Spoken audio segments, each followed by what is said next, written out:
This is the story of how America's veterans, pushed to the absolute breaking point, decided they were done waiting for the system to fix itself. They are no longer just appealing decisions. They are suing the Department of Veterans Affairs, and the legal battleground is revealing shocking truths about systemic failure, negligence, and the deep, painful cost of bureaucracy. We are watching legal history unfold, and the lessons learned from these landmark cases are going to fundamentally redefine the relationship between the VA and the men and women it is sworn to serve. This isn't just about money, it's about accountability, and the veterans are finally forcing the agency to answer for decades of documented failures in a court of law, under the glare of public scrutiny. The first, most crucial lesson we have learned from this wave of litigation is identifying the catalyst, the shift, from bureaucratic appeals to federal lawsuits. For years, the standard operating procedure for a veteran who felt wronged was to enter the labyrinthine world of the VA appeals process. This meant filing forms, waiting months or years for a regional office decision, appealing to the Board of Veterans' Appeals, BVA, and potentially taking the case to the Court of Appeals for Veterans' Claims, CAVC. It was slow, frustrating, and designed to wear down the claimant. But this new surge of lawsuits represents a fundamental change in strategy. Veterans are no longer just arguing about whether they deserve a 50% or 70% disability rating. They are suing for negligence and malpractice. Under the Federal Tort Claims Act, FTCA, and specific statutory provisions related to catastrophic systemic failure. The breaking point wasn't just a single denied claim. It was the realization that the VA was actively, knowingly fighting the science and fighting the veterans on issues of toxic exposure, particularly burn pits and contaminated water sites like Camp Lejeune. When the agency fights the science, when it ignores its own internal medical reports, and when delays in care result in preventable deaths, the veterans realized they were facing something far more sinister than mere administrative incompetence. They were facing institutionalized denial. This shift from appealing a disability rating to claiming damages for wrongful death or catastrophic injury signals a complete loss of faith in the VA's internal mechanisms for justice. They are looking outside the system because the system itself has become the primary antagonist. This legal strategy immediately raises the stakes because the financial liability moves from routine benefits payments to potentially billions of dollars in federal court settlements and judgments, forcing the highest levels of the VA to pay attention in a way that 1,000 BVA appeals never could. The decision to file an FTCA claim is massive. It requires establishing fault, proximate cause, and quantifiable damages, elements far stricter than a typical VA benefits claim.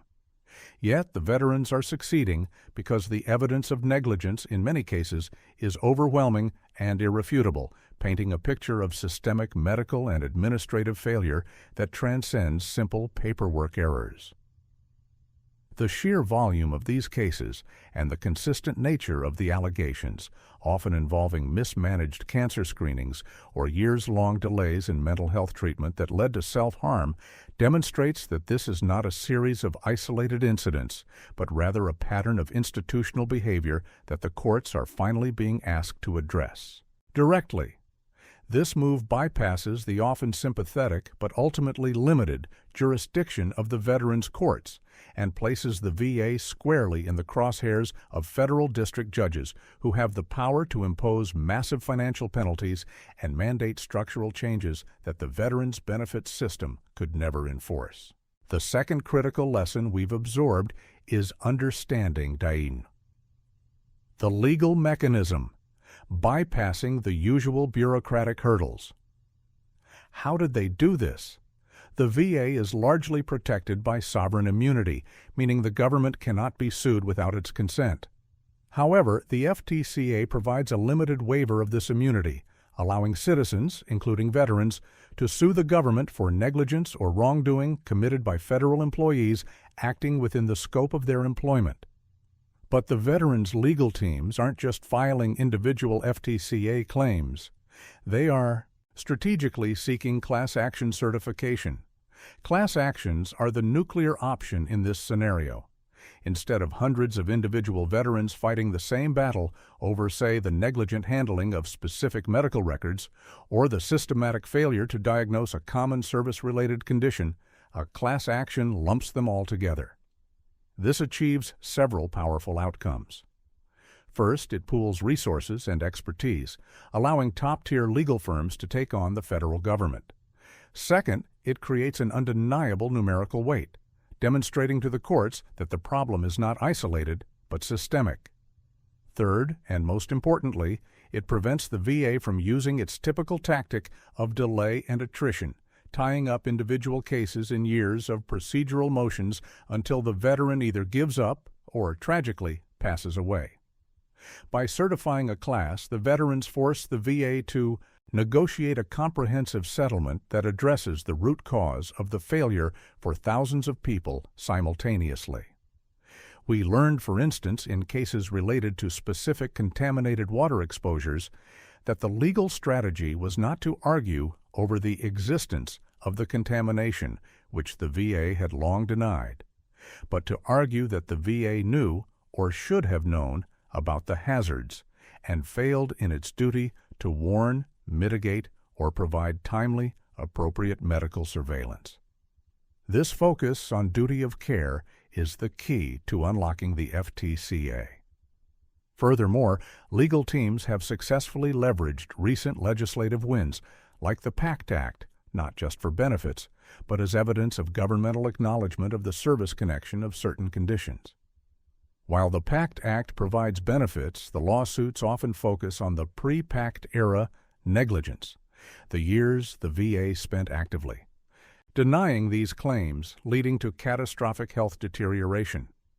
The legal mechanism is therefore a carefully orchestrated combination of the FTCA, seeking class certification under Rule 23 of the Federal Rules of Civil Procedure, and strategically using congressional action as proof of the underlying facts, effectively turning the VA's own history against it in the courtroom. This sophisticated legal maneuvering is why the VA is now facing an existential threat from the courts. They are being forced to defend their entire operational model, not just individual decisions. This aggressive legal approach has necessitated a massive mobilization of resources within the Department of Justice, which defends the VA. The DOJ is now grappling with the fact that these cases are fundamentally different from typical administrative disputes. They involve discovery, the process where opposing parties must exchange evidence, which means internal VA emails, meeting minutes, quality control reports, and patient safety data are being pulled into the public domain. This transparency is a massive hurdle for an agency accustomed to operating in relative secrecy, shielded by the complexity of its own regulations. The ability of veteran advocates to compel the release of this damning internal documentation is a testament to the power of the FTCA mechanism and the unwavering determination of those seeking justice. It exposes the internal discussions where management prioritized cost savings or procedural adherence over patient safety, providing the smoking gun evidence needed to prove systemic negligence, making the legal mechanism the most powerful tool veterans have ever wielded. Moving to the third revelation, we uncover the core allegation: institutional malpractice and administrative negligence. What exactly are these lawsuits claiming the VA is consistently doing wrong? It boils down to two categories: medical malpractice and administrative negligence that results in medical harm. The medical malpractice claims are standard but horrifying: surgical errors, incorrect medication dosages, missed cancer diagnoses, and delays in specialized referrals that lead to permanent disability or death. These cases often involve specific hospitals or clinics where internal oversight was clearly deficient and where known problematic providers were allowed to continue practicing despite documented errors. But the more pervasive and legally damaging claims fall under administrative negligence. This includes the infamous waitlist scandal, where administrative staff manipulated appointment data to meet targets, resulting in veterans waiting months, sometimes years, for essential diagnostic tests or mental health care. The lawsuits argue that these deliberate administrative failures are not just poor management. They constitute negligence because the staff knew, or should have known, that these delays posed a direct and foreseeable risk to the patient's life and limb. A key focus is on mental health care, where the failure to provide timely intensive treatment for PTSD, TBI, and chronic depression has directly contributed to veteran suicide. The legal argument here is devastatingly simple. The VA has a duty to provide care, and when its own administrative procedures actively prevent that care from being delivered in a timely fashion, leading to catastrophic outcomes, the VA is liable. Furthermore, the lawsuits frequently cite the VA's consistent failure to properly manage and digitize records, leading to lost medical histories, repeated unnecessary tests, and fragmented care, particularly for veterans transitioning between different VA facilities or from active duty to the VA system. This record-keeping failure is often cited as the direct cause of misdiagnosis because crucial information about service exposure or prior treatment is simply unavailable to the treating physician. These core allegations paint a picture of an institution where the left hand often has no idea what the right hand is doing, and where the primary victim is the veteran caught in the middle.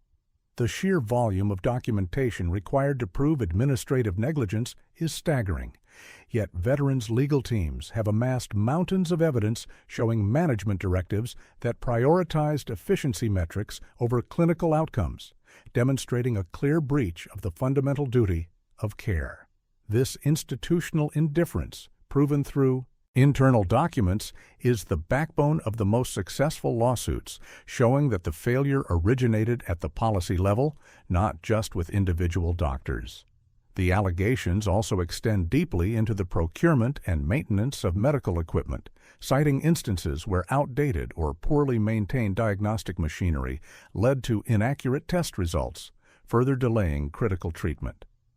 This systemic failure to invest properly in infrastructure while simultaneously mandating impossible efficiency standards reveals a deeply flawed operational structure that the lawsuits are effectively dismantling piece by piece, exposing the rot at the core of the administrative apparatus.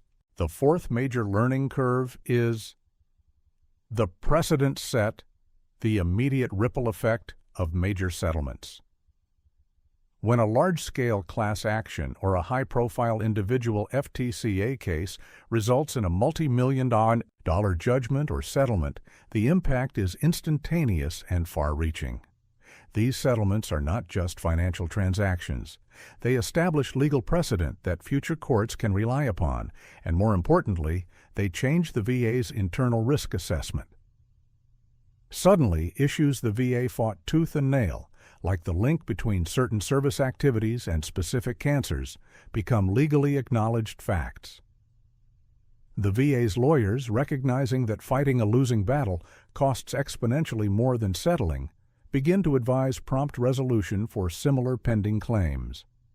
A landmark settlement signals to the entire legal community that the barrier of sovereign immunity has been successfully breached on a particular issue, opening the floodgates for thousands of similar claims that were previously deemed too risky or complex to pursue.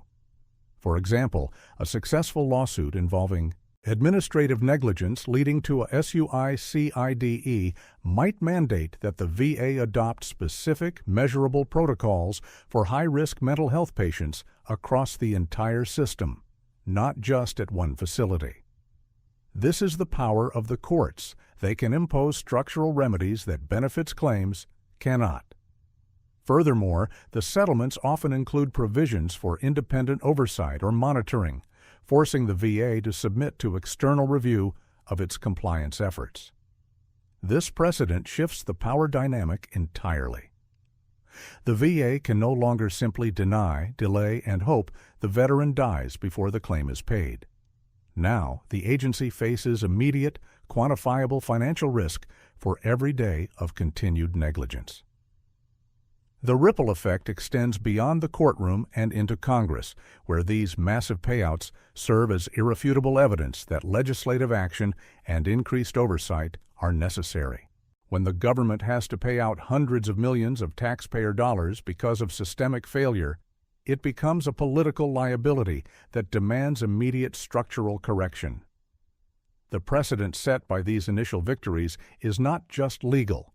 It's political and administrative, forcing a reckoning that the VA has successfully avoided for generations. The sheer size of some of these settlements has also had a profound psychological impact on the veterans community, providing a sense of validation that years of bureaucratic struggle failed to deliver. It confirms that their suffering was real, preventable, and recognized by the highest legal authority in the land. This validation fuels further litigation, as veterans who previously felt powerless now see a clear pathway to justice, understanding that the courts are the only entity capable of forcing the VA to acknowledge the magnitude of its failures. The financial pressure exerted by these precedents is enormous, compelling the VA to proactively identify and mitigate systemic risks, often leading to rapid policy changes concerning patient scheduling, provider credentialing, and toxic exposure screening, demonstrating that the threat of litigation is a far more effective driver of reform than internal audits. Our fifth crucial takeaway focuses on the VA's defense strategy, minimizing liability and blaming the procedure. Facing billions in potential damages, the Department of Justice, DOJ, acting on behalf of the VA, employs a sophisticated, often brutal, defense strategy. Their primary goal is not always to win the case outright, but to minimize the scope of the liability and prevent the establishment of broad, damaging precedents. The first line of defense is often procedural, arguing that the veteran failed to exhaust all administrative remedies before filing the FTCA claim, or that the claim was filed outside the strict 2-year statute of limitations. They leverage the complexity of the VA system against the veteran, attempting to prove that the veteran's delay or administrative error voids the claim, regardless of the merits of the underlying injury. When the procedural defenses fail, the DOJ shifts to minimizing the damages. They will often argue that the veteran's injuries were pre-existing, or that the veteran contributed to their own poor outcome, contributory negligence, or that the specific failure was an isolated incident of individual error, not systemic negligence. This allows them to fire the individual employee responsible, claim the problem is solved, and avoid a court order mandating agency-wide reform. Furthermore, the VA often relies heavily on the concept of discretionary function immunity. They argue that many of the administrative decisions being challenged, such as how to allocate resources, how to manage wait lists, or how to design specific medical protocols, are policy decisions protected from judicial review. They claim that judges cannot second-guess the internal policy choices of a federal agency. Veterans' lawyers, however, are successfully countering this by demonstrating that while the VA has discretion in setting policy, it has no discretion in maintaining the minimum standard of care required by law. The defense strategy is calculated and cold, often forcing veterans to relive their trauma in depositions and court hearings, hoping to exhaust their emotional and financial resources. The VA's goal is to settle high-impact cases just before trial, often with strict non-disclosure agreements, NDAs, to prevent the full details of the systemic failure from becoming public record. This damage control strategy is designed to protect the agency's reputation and limit the ripple effect, but the sheer volume of cases is overwhelming their ability to contain the fallout, forcing more and more details into the public consciousness. This aggressive defense, which often involves questioning the credibility and service history of the veterans themselves, highlights the institutional prioritization of self-preservation over accountability, a tactic that often backfires by generating further public and judicial outrage. The complexity of the VA's defense strategy also involves an extensive use of expert witnesses, often recruited from the highest ranks of medical administration, who are deployed to testify that the care provided, while perhaps imperfect, met the minimum standard required under the circumstances, or that the veteran's condition was simply too advanced or complex to have been managed effectively. This battle of the experts further complicates the legal process, requiring veterans' legal teams to secure equally credentialed specialists who can articulate clearly and convincingly where the VA's care deviated catastrophically from established medical norms. The immense cost associated with mounting this defense, tens of millions of taxpayer dollars spent fighting the very individuals the VA is mandated to protect, is a shocking detail that often emerges in discovery, further fueling the public demand for sweeping legislative reform and accountability for the legal teams themselves. The sixth and most poignant lesson learned from this legal battle is the human cost. The devastating real-world impact on plaintiffs. Behind every legal filing, every deposition, and every multi-million-dollar settlement is a veteran whose life and the lives of their family members has been irrevocably shattered by VA negligence. We are learning that the cost of administrative failure is measured in missed birthdays, lost careers, and premature funerals.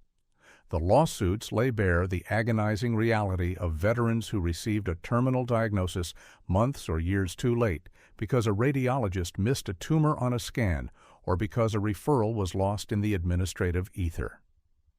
For the families of veterans who died by suicide, the lawsuits provide a platform to document the VA's specific failures, the canceled appointments, the unreturned emergency calls, the failure to follow up on reported crises.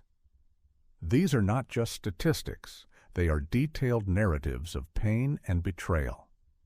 The human cost also extends to the families who become full-time, unpaid caregivers for veterans rendered quadriplegic or brain damaged by surgical errors or delayed treatment.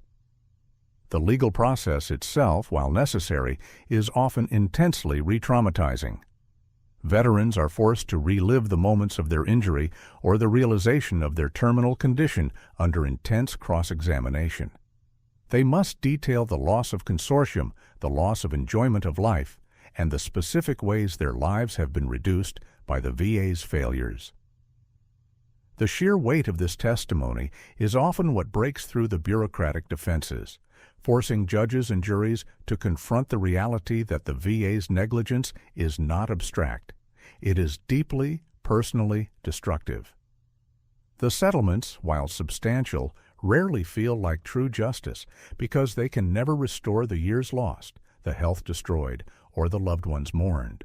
They are merely an acknowledgement, a forced apology paid in federal funds for a debt that can never truly be repaid. This exposure of the human cost is perhaps the most powerful outcome of the lawsuits, galvanizing public support and making the VA's continued defense strategies politically untenable. The testimony often reveals a pattern of gaslighting, where veterans' complaints about their physical symptoms or mental health crises were routinely dismissed or categorized as malingering, leading to further delays in diagnosis and treatment. This institutional disbelief adds a layer of emotional trauma, forcing the veteran to fight the system not just for care, but for basic recognition of their suffering. The legal documentation captures the profound economic devastation as well: the loss of pensions, the inability to maintain employment, and the crushing medical debt incurred while waiting for VA care, forcing many families into bankruptcy even before the legal battles conclude. This comprehensive documentation of human suffering is the central narrative driver of the current legal movement against the VA, creating an unassailable moral case for systemic change that transcends the dry language of legal statutes. Finally, the seventh and forward-looking lesson is Manny. The legislative response, forcing permanent structural reform. The lawsuits, particularly those resulting in massive settlements, have become a political imperative. They provide Congress with undeniable, court-validated proof of systemic failure, making it impossible for oversight committees to ignore the rot. The immediate response is often increased oversight hearings demanding accountability from VA leadership.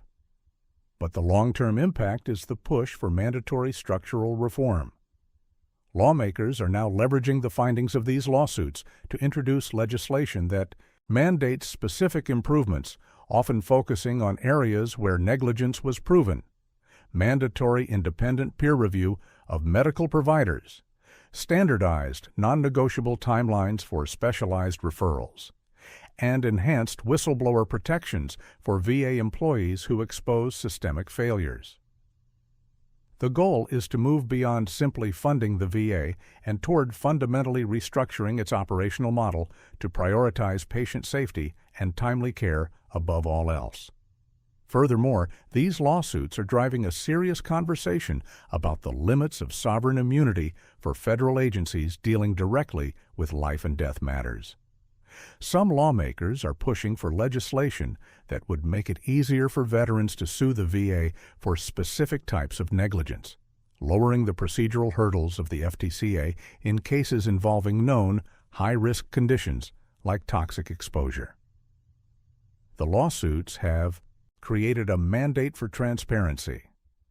Settlements and judgments force details into the public record, making it harder for the VA to hide future failures.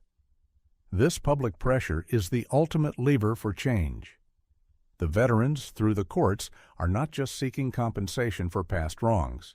They are demanding a future where no other veteran has to endure the same catastrophic negligence. The litigation acts as a vital, painful feedback loop, forcing the legislative branch to address failures that the executive agency has proven incapable of fixing internally. The legal victories are translating directly into policy demands, ensuring that the lessons learned in the courtroom become the foundation for a more accountable and responsive VA system for generations to come.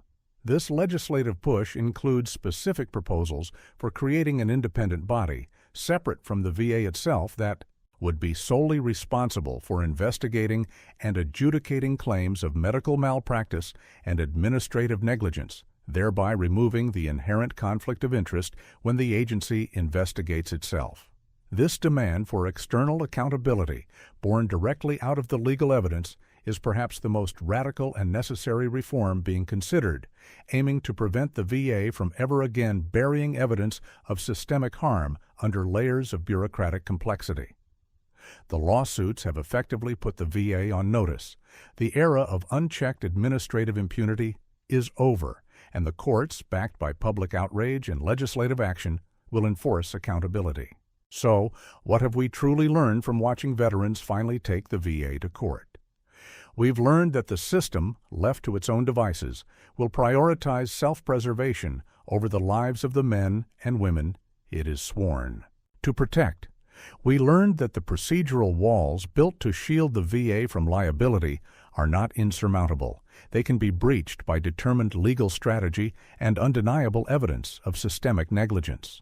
We learned that the administrative failures, the lost forms, the delayed referrals, the missed diagnoses, are not merely bureaucratic mishaps. They are legally actionable negligence that costs lives and destroys families. The lawsuits are not just about financial compensation. They are about forcing institutional honesty.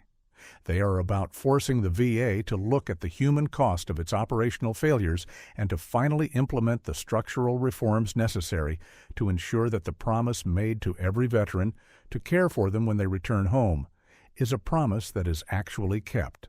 The legal battlefield has become the ultimate check on VA power, and the precedents being set today will define the quality of veteran care for decades to come. The message is clear. The fight for accountability is ongoing, and the courts are now the veteran's most powerful weapon.